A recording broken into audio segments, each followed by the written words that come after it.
Hi, good morning. This is Rick Gleason coming to you from the heartbeat of worker health and safety at the University of Washington, Region 10, OSHA Training Center. We have a special guest today who actually teaches for the OSHA Training Center down in Portland, Oregon. His name is Harvey McGill, and he's going to be talking to us about one of the newer classes. He probably teaches about 20 different classes for us, but one of the newer classes that we've got, OSHA 7225, Transitioning to Safer Chemicals. But before we get to that, Harvey, just tell us, you go back years and years and years in safety and health. How did you even get into the field of worker safety and health?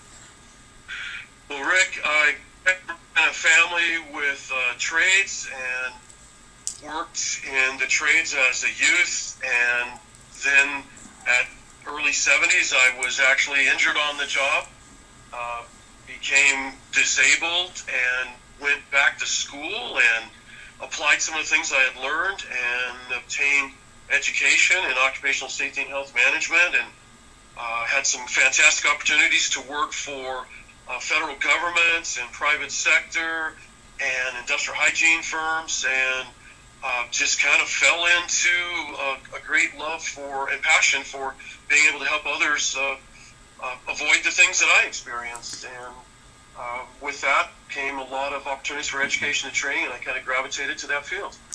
Wow. I didn't even know that. That's amazing. So you've been in safety and health then for 40 years or so? I mean, that's a long time just trying to figure it all out. Since around 78, 80. Wow.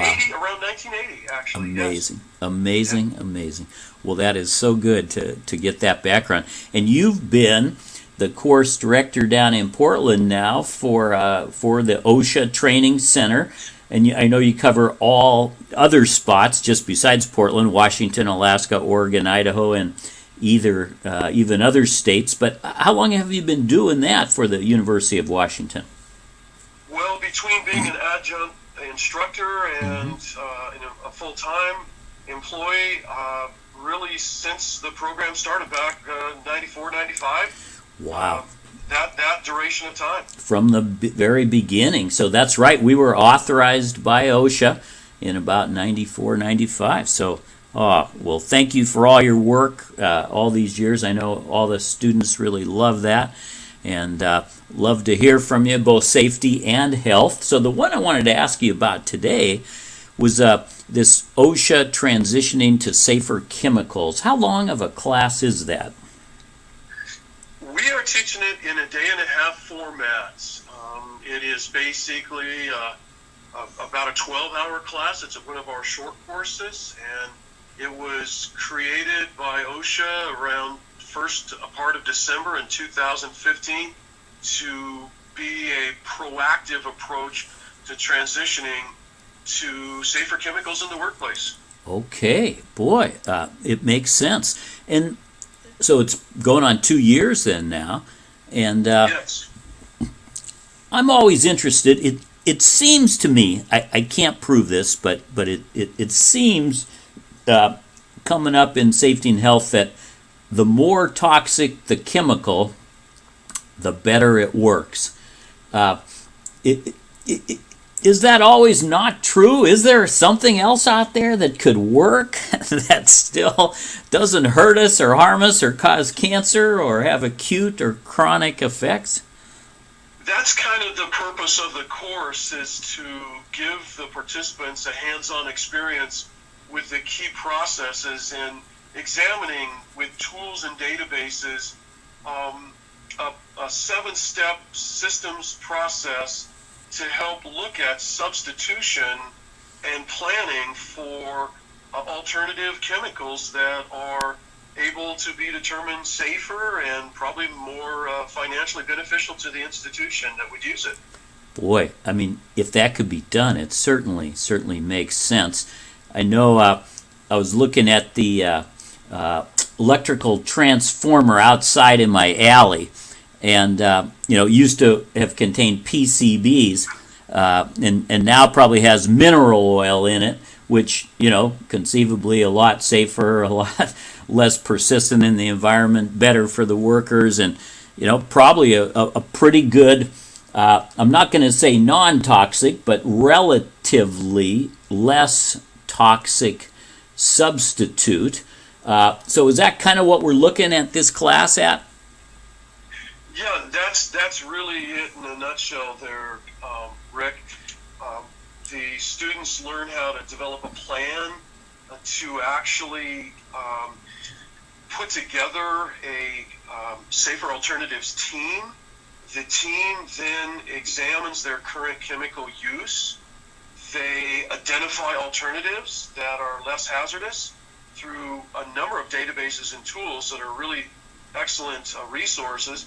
They then compare those alternatives, and then they select the best one with a number of key stakeholders' input, and then they develop a strategy for doing a pilot and having an implementation trial to see its effectiveness. And it seems to work really well. The students really find that very easy to actually do. Got it. And do they need a computer? Is there online resources, or is there a hard copy database, or what do we have they can use or research or look stuff up?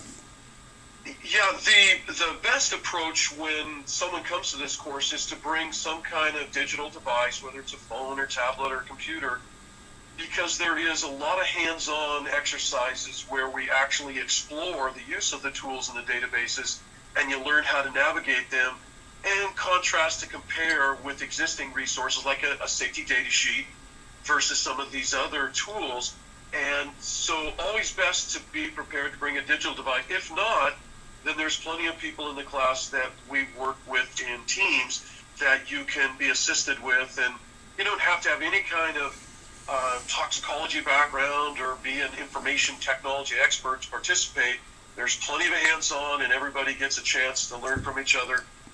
Great diversity in the composition of our groups. Boy, that's excellent. So you don't have to be a certified industrial hygienist to take the class by any means, then, as it were. Not at all. Sounds good. And then all our classrooms, are they equipped with a wireless internet, so if they brought their own computer, they could get online? Absolutely. We have fast as lightning, high speeds, pathways, so we have never had any problems, and it works just great. It's very timely. We project things so the students can follow along step by step and watch the processes, and then they can actually do likewise on their devices and bookmark them. And in addition, we provide materials and tons of resources where they walk away with a comprehensive list of the web locations and access points to further their exploration when they actually work with their safer alternatives team. Gosh, that's great. Looking at this internet and digital and wireless stuff, I predict that that's really here to stay. I don't see that, falling off the wayside here. So it's good we're trying to keep up with all this new technology. No question about it. So, you got it. Hey, could you just give us one example, maybe, of one chemical that one of your teams looked up that might be something we know about, but maybe is slightly, there's better alternatives? Well, yeah, I could probably give you a couple examples. We looked at, in the last class we had just recently, we looked at methylene chloride that's used in paint stripping operations, bathtub refinishing, and used some case studies with some really negative outcomes and, loss of life and permanent injuries.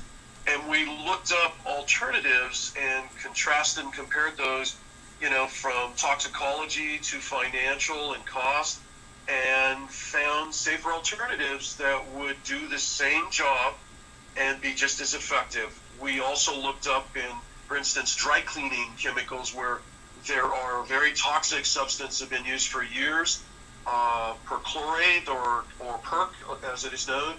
And we looked at other methods that could be used, from carbon dioxide to wet methods with water, and compared those and found that those are being used out there. And it's, the sustainability, the green emphasis.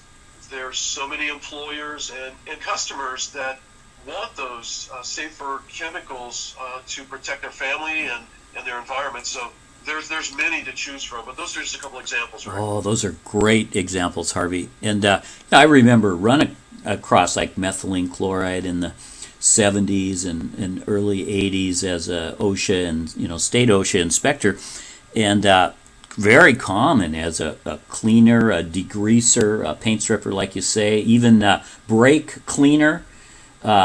To keep the asbestos fibers down, you'd spray on brake clean with methylene chloride. And they were marketing it as a safety solvent because it wasn't flammable, or it was less flammable. And so people thought, oh, safety solvent, wow, this is what I need. But they forgot to say, oh, by the way, it's a carcinogen, and it's highly, highly toxic and highly, highly volatile. So if you're using this, like in a bathroom in essentially a confined space, due to its vapor pressure, it could evaporate really fast and get in the air, and you could be at the IDLH level. So when you say bad outcomes, you're even looking at potential fatalities that occurred in this bathtub refinishing group. Oh yeah, we have a couple really high-impact case studies that really bring it home how dangerous some of the chemicals are.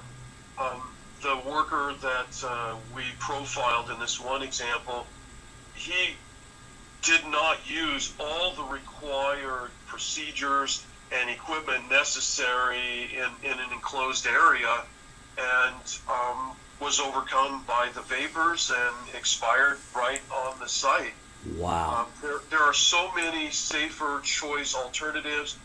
We have a lot of pollution prevention people that attend the courses that share their expertise and make us aware of like EPA Safer Choice websites and the alternatives that you can find, and the labeling and the way to assess the real hazards that are existing that may be acute, but also may be long-term, as you know, and have chronic problems associated with the chemical use.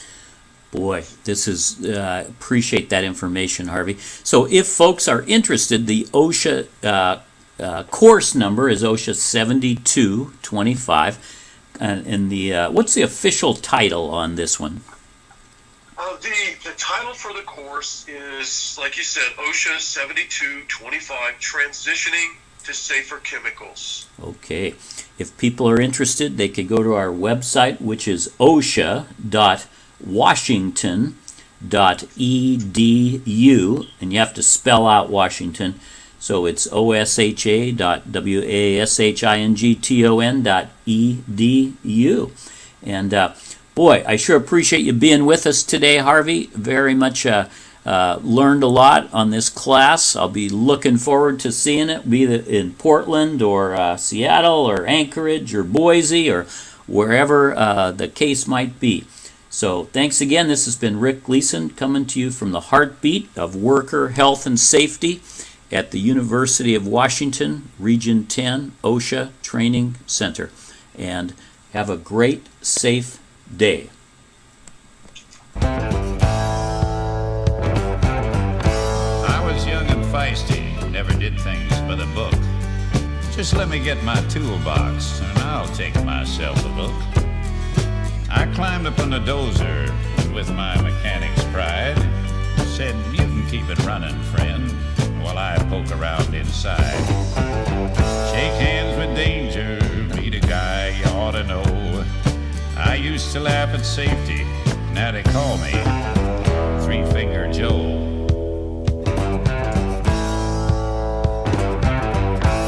Though I learned a lesson, I forgot it soon enough.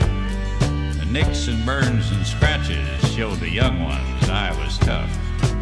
Till another morning, I was grinding on some steel. My other hand got careless and fed my skin into the wheel. Shake hands with danger, step right up and say hello. Grinding wheels and metal, I went made me Three-Finger Joe.